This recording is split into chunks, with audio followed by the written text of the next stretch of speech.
এ নিয়ে বিস্তারিত জানাতে স্টুডিওতে যুক্ত হয়েছেন সহকর্মী ফারুক ভূঁইয়া রবিন। আমরা যাচ্ছি তার কাছে। রবিন, আপনাকে স্বাগত।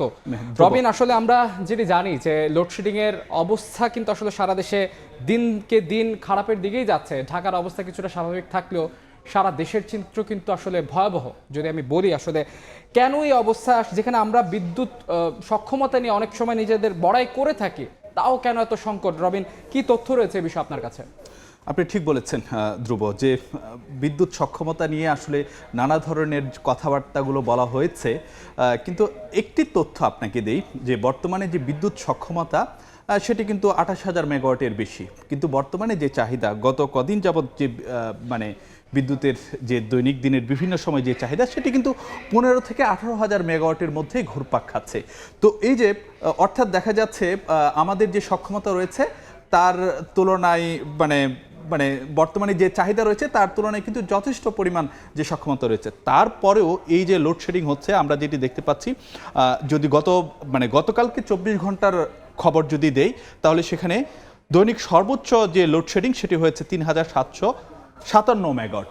এই যে বিপুল পরিমাণ, অর্থাৎ 18,000 মেগাওয়াট মানে বিদ্যুৎ চাহিদা, সেটি পূরণ করতেই দেখা যাচ্ছে যে প্রায় 4,000 মেগাওয়াট লোডশেড করতে হয়েছে। এটির মূল কারণ হলো জ্বালানি সংকট, এবং এই জ্বালানি সংকটের কারণে 60টির মতো বিদ্যুৎ কেন্দ্র ঢুকছে, কোনোটি অর্থাৎ 40টির মতো বিদ্যুৎ কেন্দ্র একেবারেই বন্ধ রয়েছে, আবার অনেক কোটি বিদ্যুৎ কেন্দ্র যেগুলো জ্বালানি সংকটের কারণে কোনো রকমে চলছে।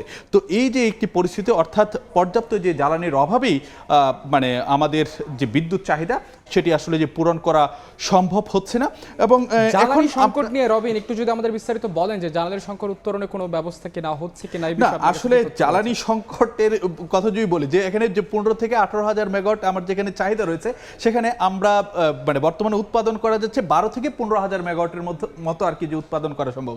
এর মূল কারণ হলো যে জ্বালানি সংকট। এখানে সবকটি জ্বালানিরই সমস্যা, যেমন যে আমরা যদি বলি লিকুইড ফুয়েলের সমস্যা রয়েছে, গ্যাসের সমস্যা রয়েছে, কয়লার সমস্যা রয়েছে। তো এই সংকটের মধ্যে যদিও আরেকটি দুঃসংবাদ অপেক্ষা করছে, সেটি হলো যে আমাদেরকে আরও কিছুটা গ্যাসের সংকটে সামনে হয়তো বা যে সপ্তাহখানেকের মধ্যে বা আরও কিছু সময় পরে আরেকটু হয়তো বা ধুঁকতে হতে পারে। এই সম্পর্কে আরেকটু পরে আলোচনায় আসছি, এটি প্রতিবেদন দেখে আসছি।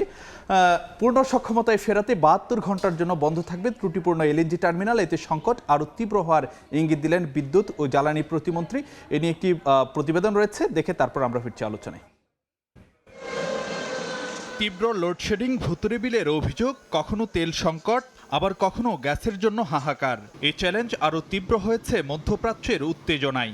এসবের মধ্যেই আবার বিদ্যুৎ বিতরণ ও জ্বালানি তেল আমদানি বেসরকারি খাতে ছেড়ে দেওয়ার আলোচনা। এমন পরিস্থিতিতে রাজধানীতে Forum for Energy Reporters Bangladesh এফইআরবির আয়োজন জ্বালানি খাতের সংকট, সম্ভাবনা ও উত্তরণের উপায় শীর্ষক সেমিনার। এতে সাম্প্রতিক গ্যাস বিদ্যুৎ পরিস্থিতি স্বীকার করে দুঃখ প্রকাশ করেন প্রতিমন্ত্রী। সময়টা আমাদের কারোর জন্য স্বস্তিকর নয়, বলতে কোনো দ্বিধা নেই। বিদ্যুতের চাহিদা এবং সরবরাহের মধ্যে একটি বড় ধরনের গ্যাপ রয়ে গেছে, একইভাবে জ্বালানিরও সরবরাহ গ্যাপ রয়েছে। এই সত্যটা কিন্তু আমরা অস্বীকার করছি না এবং করবও না। এই সমস্যার দায় আমাদের না, এ কথা বলেও পার পাবার কোনো সুযোগ নেই। তো আমি আপনাদেরকে এইটুকু আশ্বস্ত করতে পারি, তাৎক্ষণিক সমাধান সূত্র আমাদের পাশে না থাকলেও আমরা চেষ্টা করেছি কষ্ট কিভাবে লাঘব করা যায়। তবে কারিগরি জটিলতা সারাতে আবারও অন্তত 72 ঘন্টার জন্য বন্ধ রাখতে হতে পারে ত্রুটিপূর্ণ এলএনজি টার্মিনালটি। তাই গ্যাস সংকট ফের তীব্র হওয়ার পূর্বাভাস দিলেন প্রতিমন্ত্রী। একটা বয়লারের কাজ চলছে, আরেকটা বয়লার কিন্তু এখনো কিন্তু ফাংশন হয়নি। এইটা ফাংশন করতে গেলে আবার সাময়িকভাবে প্রথম বয়লারটা অপারেশন বন্ধ রাখতে হবে। This is the biggest challenge.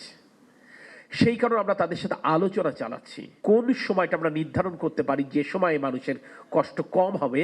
সেমিনারে জ্বালানি তেল আমদানি বেসরকারি খাতে ছাড়া হলে ভোক্তা স্বার্থ নিয়ে শঙ্কা তুলে ধরেন ক্যাবের জ্বালানি উপদেষ্টা।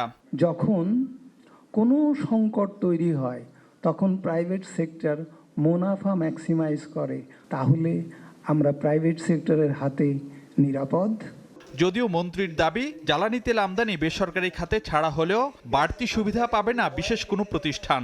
যখন জেনারেল আইন তৈরি হবে তখন তো একটা কোম্পানি তৈরি হবে না, সবার জন্য তৈরি হবে। দেশে 2টা পেট্রোল পাম্প থাকুক, একটা পদ্মা মেঘনা যমুনার থাকুক, একটা বেসরকারি থাকুক, যেমন ইন্ডিয়াতে আছে ইন্ডিয়ান ওয়েল আর রিলায়েন্স।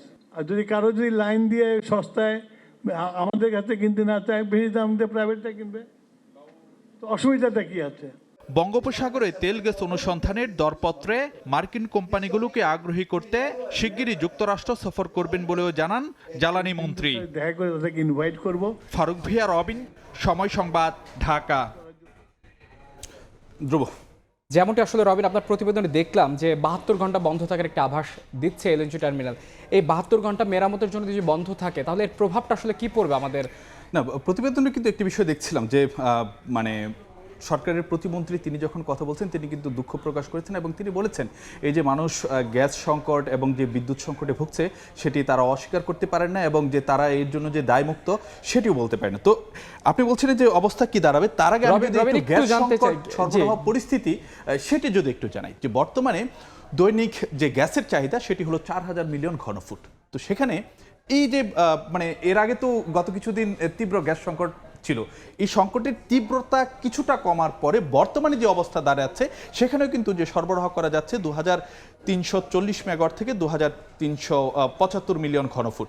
তো এই যে অর্থাৎ আপনি দেখতেই পাচ্ছেন প্রায় 1700 মিলিয়ন ঘনফুটের মতন কিন্তু একটি ঘাটতি রয়ে যাচ্ছে। তো এই সংকট কতটা তীব্র এই পরিসংখ্যানটি কিন্তু যে যথেষ্ট এটি বোঝার জন্য। এখানে এই যে এই পরিমাণ যে গ্যাস দৈনিক সরবরাহ করা যাচ্ছে তার মধ্যে কিন্তু যে এলএনজি টার্মিনাল থেকে সরবরাহ করা যাচ্ছে 720 মিলিয়ন থেকে 750 মিলিয়ন ঘনফুট পর্যন্ত, যদিও এলএনজি টার্মিনাল থেকে সক্ষমতা রয়েছে যে 1000 মিলিয়ন ঘনফুট মানে সরবরাহ করার, কিন্তু এই যে মানে এতটা সম্ভব হচ্ছে না তার মূল কারণই হলো যে একটি এলএনজি টার্মিনালে কিছু কারিগরি ত্রুটি দেখা দিয়েছে।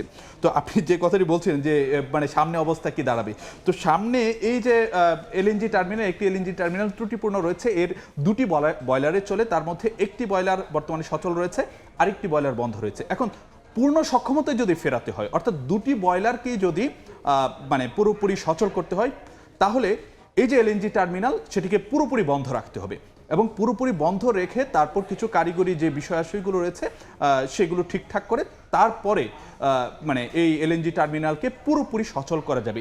এই যে এই পুরো প্রক্রিয়াটি সেটি করতে অন্তত 72 ঘন্টার মতন সময় লাগতে পারে বলে আভাস দেওয়া হচ্ছে এবং এটি হলে এই যে গ্যাসের তো এমনিতেই সংকট রয়েছে, এই সংকট যে আরও তীব্র হবে সেটি অন্তত 3 দিনের জন্য হবে, হয়তো আরও বেশি সময়ের জন্য কিন্তু লাগতে পারে। এখন নীতি নির্ধারক যে বলছেন যে এই সংকটটি এই যে 3 দিন বা আরও যে বেশি সময়টা লাগে সেটি কোন সময়টা নির্ধারণ করবেন সেটি তারা ভেবেচিন্তে দেখছেন যে তুলনামূলকভাবে কোন সময়টা একটু চাহিদা কম থাকতে পারে, গ্রাহকদের মানে যদি কষ্টেও থাকে সেটি যেন তুলনামূলকভাবে কিছুটা হলেও মানে কমের মধ্যে থাকে সেটি তারা বিচার বিশ্লেষণ করে দেখছেন। তা আরেকটি বিষয় কিন্তু আলোচনার মধ্যে রয়েছে সেটি হলো যে জ্বালানি তেল আমদানি সেটি বেসরকারি খাতে ছেড়ে দেওয়ার বিষয়টি।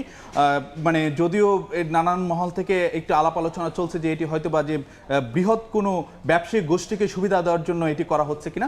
আজকে জ্বালানি মন্ত্রী তিনি যেটি বলছেন যে এটি আসলে যে তেমন কোনো বিষয় নয়, কোনো বিশেষ গোষ্ঠীকে নয়, বরং এটি নীতিমালা করা হবে, তাহলে আসলে যে সব পক্ষে আসলে সমান সুযোগ পাওয়ার সুযোগ রয়েছে। কিন্তু ভোক্তা অধিকার সংগঠন ক্যাবের পক্ষ থেকে যেটি শঙ্কা প্রকাশ করা হচ্ছে যদি জ্বালানি তেল আমদানি বেসরকারি খাতে ছেড়ে দেওয়া হয় তাহলে বিশেষ গোষ্ঠীর যে প্রাধান্য সেটি বাড়বে। তারা উদাহরণ হিসেবে দিচ্ছেন যে এলপিজির বাজার, সেখানে কিন্তু আমরা দেখতে পাচ্ছি যে ব্যবসায়িক গোষ্ঠী কিভাবে ভোক্তা স্বার্থ মানে হরণ করছে, নির্ধারিত দামে জ্বালানি তেল মিলছে না, এলপি গ্যাস মিলছে না।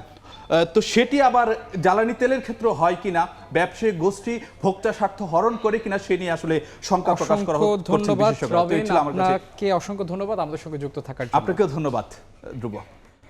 লোডশেডিং এবং গ্যাস সংকট নিয়ে আলোচনার জন্য স্টুডিওতে যুক্ত ছিলেন সহকর্মী ফারুক ভিয়া রবিন।